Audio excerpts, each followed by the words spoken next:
आपका स्वागत है ट्रांसपोर्ट इमेज में। मैं हूं विदिशा। आइए नजर डालते हैं अब तक के अहम खबरों पर।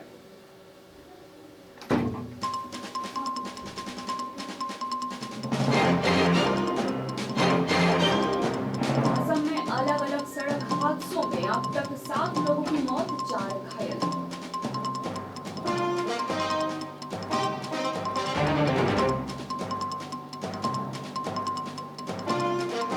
निजी रॉकेट विक्रम एस का प्रक्षेपण आज।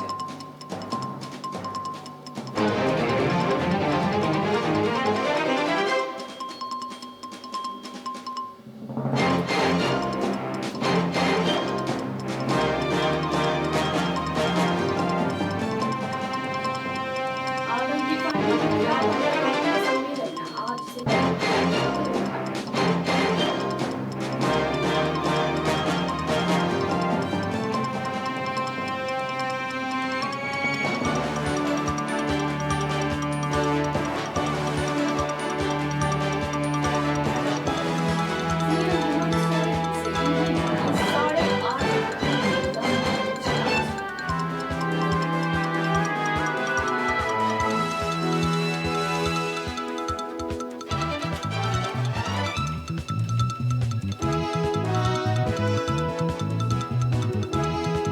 मैनपुरी पर शिवपाल और अखिलेश के बीच में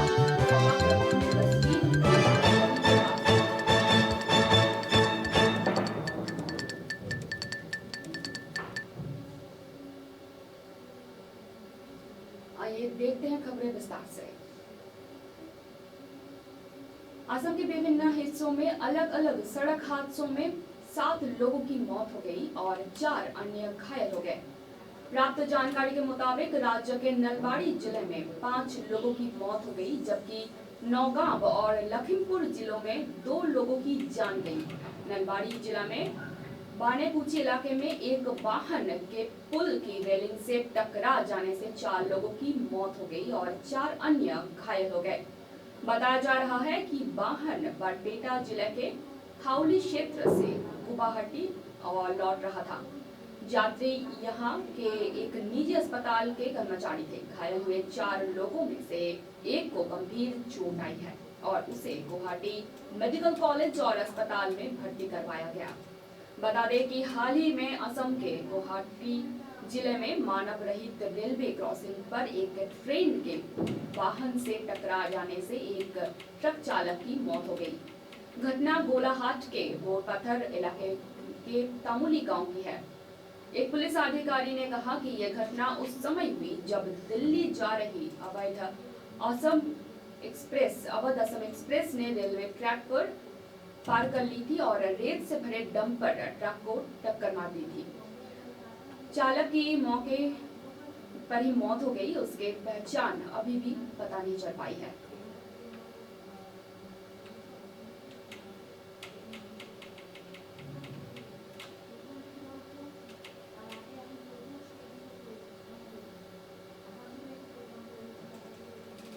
गिरिराज सेना के संरक्षक सह हिंदुवादी नेता कमलदेव गिरी को चक्रधरपुर शहर के सरस्वती शिशु विद्या मंदिर तुलसी भवन परिसर में गुरुवार को श्रद्धांजलि दी गई। इससे पूर्व कमलदेव गिरी के अस्थि कलश को परियन कुलदी बाड़ी स्थित शमशान घाट को लेकर भारत भवन के समीप यहां कमलदेव की 12 नवंबर शनिवार शाम को बम मार के हत्या कर दी गई थी। वहां लेकर पहुंचे थे। वहां थोड़ी देर के लिए अस्थि कलश को रखा गया। उसके बाद तुलसी भवन ले जाया गया। वहीं उपस्थित विद्यालय के शिक्षकों, विद्यार्थियों, परिवार के सदस्यों व स्थानीय लोगों के अस्थि कलश व तस्वीर पर फूल माला चढ़ाकर श्रद्धा सुमन अर्पित किए। इस दौरान सभी की आंखें नम थी। अपने युवा नेता को विदाई देने के दौरान सभी रो रहे थे। मौके पर भाजपा जिलाध्यक्ष सतीश पुरी, विद्यालय के प्रधानाचार्य रमेश ठाकुर के अलावा कमलदेव गिरी के परिवार के सभी सदस्य, विद्यालय के शिक्षक, शिक्षाएं, छात्र छात्रा और स्थानीय लोग भी मौजूद थे।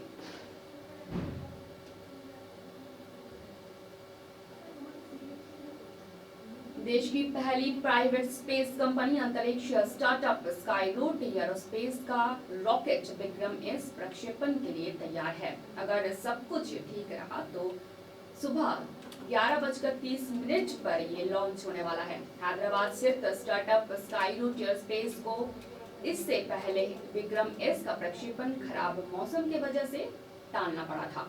देश के पहले प्राइवेट स्पेस कंपनी का रॉकेट विक्रम एस इसरो के श्रीहरिकोटा लॉन्च पैड से उड़ान भरने को तैयार है। स्टार्टअप स्काईरूट एयरस्पेस के प्रवक्ता ने बताया कि विक्रम S3 पेलोड के साथ पृथ्वी की सब ऑर्बिटल कक्षा में छोटी सैटेलाइट्स को स्थापित करने के लिए भेजा जा रहा है। रॉकेट का नाम विक्रम एस प्रसिद्ध भारतीय वैज्ञानिक और इसरो के संस्थापक डॉक्टर विक्रम साराभाई के नाम पर रखा गया है। कंपनी को विक्रम एस से बेहद उम्मीदें हैं। इस पूरे मिशन को कंपनी ने मिशन प्रारंभ नाम दिया है।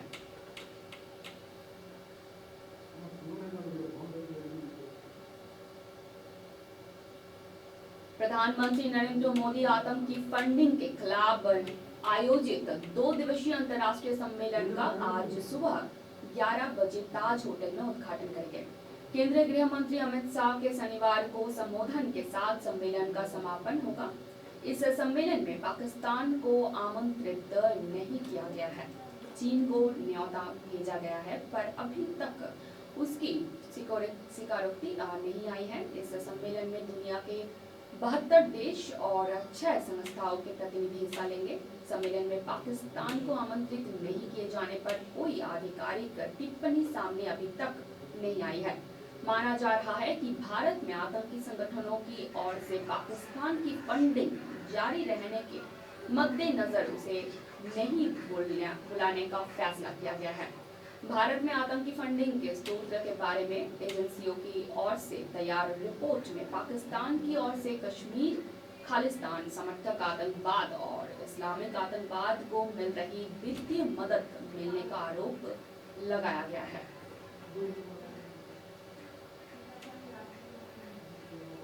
झारखंड के मुख्यमंत्री हेमंत सोरेन आज प्रवर्तन निदेशालय के सामने पेश हुए। इससे पहले उन्होंने प्रेस कॉन्फ्रेंस पर ईडी पर निशाना साधा। हेमंत सोरेन ने कहा कि ईडी के आरोप निराधार है। उन्होंने कहा कि जब से एजेंसी जांच कर रही है, जो आरोप लगे हैं वो कहीं से संभव प्रतीत नहीं होते हैं। कहीं न कहीं एजेंसियों की जांच करने के बाद भी कोई ठोस निर्णय या ठोस आरोप लगाना चाहिए था। सोरेन से ये पूछताछ कथित अवैध खनन घोटाले में मनी लॉन्ड्रिंग से जुड़े मामले में हो रही है। देश में ये संभावना पहला मामला है जब प्रवर्तन निदेशालय किसी राज्य के मौजूदा मुख्यमंत्री से पूछताछ कर रही है। झारखंड के कथित अवैध खनन घोटाले में ईडी ने हेमंत सोरेन के 2 करीबियों को गिरफ्तार किया है। इसके बाद ईडी ने पूछताछ के लिए झारखंड के सीएम को समन भेजा था।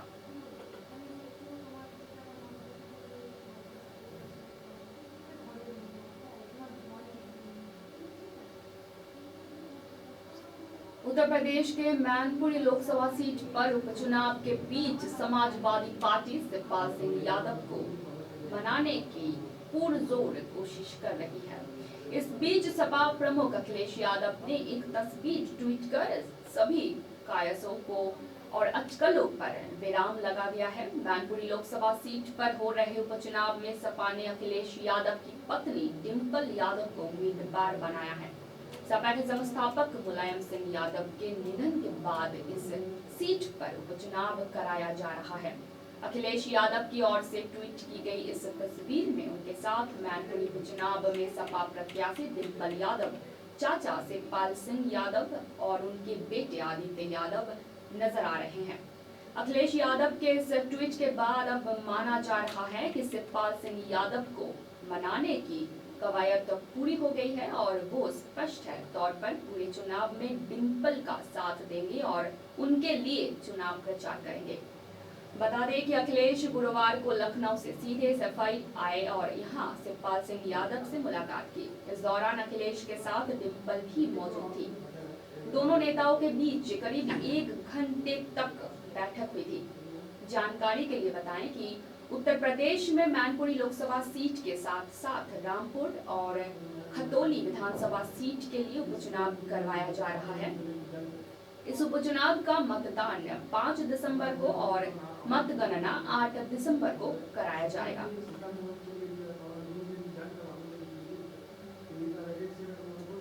जमशेदपुर के NH33 स्थित सिटी इन होटल की क्षतिग्रस्त बिल्डिंग देर रात अपने आप गिर गई। बिल्डिंग गिरने से जान माल का कोई नुकसान नहीं हुआ। मंगलवार को बिल्डिंग में दरार आने के बाद जिला प्रशासन ने एहतियात बरतते हुए बुधवार को 2 ब्लॉक को खाली कर दिया था। इसमें एक क्षतिग्रस्त भवन का ब्लॉक जिसमें कौशल विकास केंद्र चलता था और दूसरा उससे सटा हुआ था, जिसके बाद दीनदयाल उपाध्याय कौशल विकास केंद्र भवन के 100 फीट की परिधि में एसडीओ पीयूष सिन्हा ने धारा 144 लगा दिया था। मानगो अंचल अधिकारी के रिपोर्ट पर ये कार्रवाई की गई थी। सीओ ने 16 नवंबर को दी अपनी रिपोर्ट में 15 नवंबर की घटना का जिक्र करते हुए बताया कि भवन में दुर्घटनाग्रस्त होने का आशंका है, जिसको देखते हुए 100 फीट की परिधि में धारा 144 लगाया जाए। बता दें कि दीनदयाल उपाध्याय कौशल केंद्र में 150 बच्चे रह रहे थे। हॉस्टल में कुल 30 कमरे हैं। पिछले 3 माह से बच्चे यहाँ रहकर सिलाई machine operator, AC washing machine और इलेक्ट्रॉनिक्स का काम सीख रहे थे। घटना के बाद सभी बच्चों को पास के ही एक दूसरे हॉस्टल में शिफ्ट करवाया गया।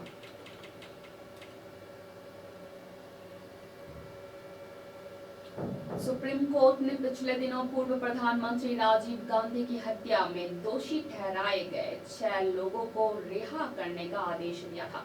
अब केंद्र सरकार की ओर से फैसले की समीक्षा करने के अनुरोध किया गया है। आपको बता दें कि राजीव गांधी की हत्या साल 1991 में की गई थी। आइए जानते हैं अब तक मामले में आखिर क्या हुआ। केंद्र सरकार ने राजीव गांधी हत्याकांड के 6 दोषियों को समय पूर्व रिहाई के आदेश पर पुनर्विचार के लिए सुप्रीम कोर्ट का दरवाजा खटखटाया है।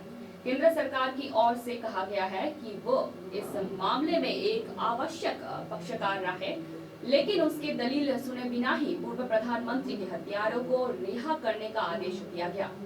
आपको बता दें कि मैं 1991 में तमिलनाडु के श्रीपेरुम्बदूर में कांग्रेस पार्टी की ओर से चुनाव प्रचार करने राजीव गांधी पहुंचे थे, जहां उनकी हत्या कर दी गई। मामले में 7 लोगों को उम्र कैद की सजा सुनाई गई थी। 6 लोगों को रिहा करते हुए अदालत ने कहा था कि कैदियों के अच्छे व्यवहार को देखते हुए ये फैसला लिया गया है। कांग्रेस के पूर्व अध्यक्ष और राजीव गांधी की पत्नी, जिन्होंने 4 दोषियों की मौत की सजा को कम करने को कहा था, हालांकि कोर्ट के फैसले के बाद कांग्रेस ने इसकी तीखी आलोचना की। कोर्ट का फैसला आने के बाद कई लोगों ने इसका स्वागत भी किया। बता दें कि स्वागत करने वालों में से डीएमके पार्टी भी शामिल है।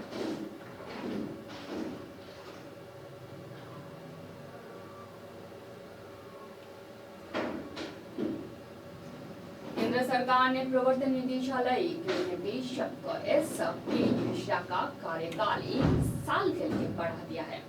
वे लगातार 30वीं बार जब संजय कुमार मिश्रा को सेवा विस्तार किया गया है। सरकार की ओर से गुरुवार को जारी एक आदेश के मुताबिक कैबिनेट की नियुक्ति समिति ने ईडी के निदेशक के रूप में संजय कुमार मिश्रा के कार्यकाल में 1 साल की अवधि के लिए विस्तार किया है।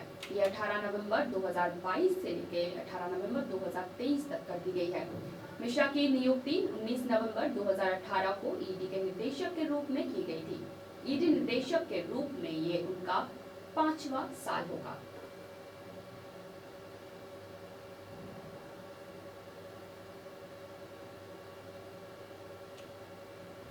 ऑस्ट्रेलिया के प्रधानमंत्री एंथोनी अल्बानीज अगले साल मार्च में भारत की यात्रा करेंगे। इस यात्रा में उनके साथ उच्च स्तरीय व्यापारिक प्रतिनिधिमंडल भी होगा। उल्लेखनीय है कि पिछले दिनों इंडोनेशिया के बाली में G20 शिखर सम्मेलन के दौरान भारत के प्रधानमंत्री नरेंद्र मोदी से दुनिया भर के शीर्ष नेताओं के साथ अल्बानीज ने भी मुलाकात की थी।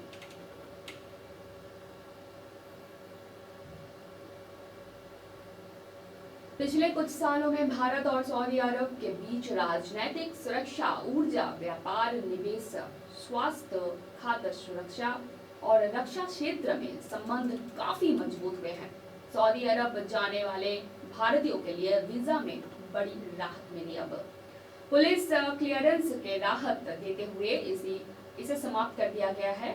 यूएई की तरफ से सऊदी अरब ने फैसला किया है कि अब भारतीय नागरिकों को अरब का वीजा पाने के लिए पुलिस क्लियरेंस सर्टिफिकेट की जरूरत नहीं होगी। नई दिल्ली में सऊदी अरब के दूतावास ने अपने आधिकारिक ट्वीट हैंडल से ट्वीट कर ये जानकारी दी है। दूतावास की ओर से कहा गया है कि अब वीजा के लिए पुलिस क्लियरेंस सर्टिफिकेट की जरूरत नहीं पड़ेगी। ये फैसला दोनों देशों के संबंधों को और मजबूत करने के प्रयासों के तहत लिया गया है।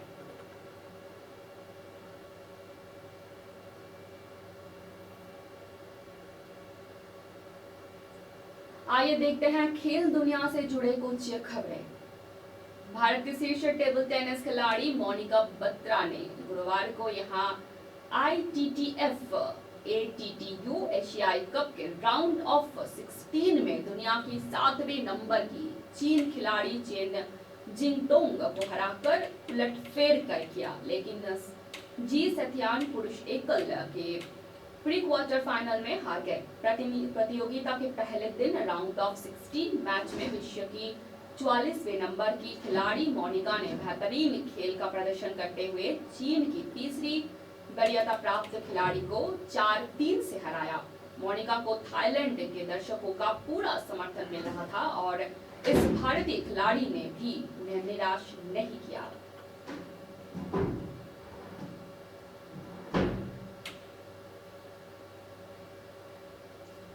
T20 विश्व कप के बाद टीम इंडिया शुक्रवार यानी आज से अपने नए मिशन की शुरुआत करेंगे। सीनियर खिलाड़ियों के बिना भारत 3 मैचों की T20 सीरीज में न्यूजीलैंड से भिड़ेगी। इस सीरीज में टीम इंडिया अपने गलतियों से सबक लेते हुए आक्रामक शुरुआत करना चाहेगी। विश्व कप में टीम इंडिया ने पहले पलटवार में बहुत ही धीमी शुरुआत की थी, जिसका नतीजा टीम को सेमीफाइनल में हार का सामना करना पड़ा और T20 विश्व कप से बाहर होना पड़ा था। रोहित शर्मा को आराम देने के कारण अब टीम इंडिया की कप्तानी का जिम्मा हार्दिक पांड्या ने संभाला है। न्यूजीलैंड के वेलिंगटन में स्थित स्काई स्टेडियम में दोनों टीम आमने सामने होगी। रोहित शर्मा और केएल राहुल ने T20 विश्व कप में टीम इंडिया के लिए ओपनिंग की भूमिका निभाई थी। उन्होंने पूरे टूर्नामेंट में बेहद खराब प्रदर्शन किया था। उनकी परफॉर्मेंस का सीधा असर टीम इंडिया के अन्य खिलाड़ियों पर देखने को मिला, लेकिन अब कीवी टीम के खिलाफ इस T20 सीरीज में ओपनिंग का जिम्मेदारी ईशान किशन और शुभमन गिल के कंधों पर होगी। दोनों ही अपने तेज बल्लेबाजी के लिए जाने जाते हैं। ऐसे में कीवी गेंदबाजों के लिए भारतीय ओपनिंग जोड़ी इस सीरीज में बड़ा खतरा बन सकती है। मिडिल ऑर्डर में सूर्य कुमार यादव, हार्दिक पांड्या और ऋषभ पंत अपनी आतिशी बल्लेबाजी के लिए मशहूर है। टीम इंडिया इस सीरीज में बिना अपने सीनियर खिलाड़ियों के खेलने पहुंची है।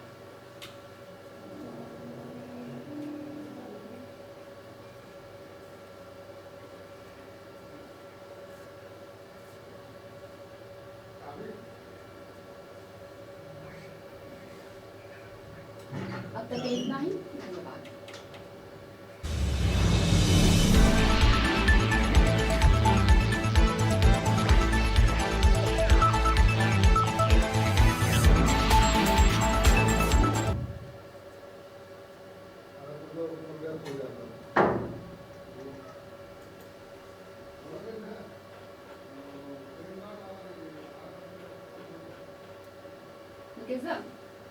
বলছি সাউন্ড এসেছিল।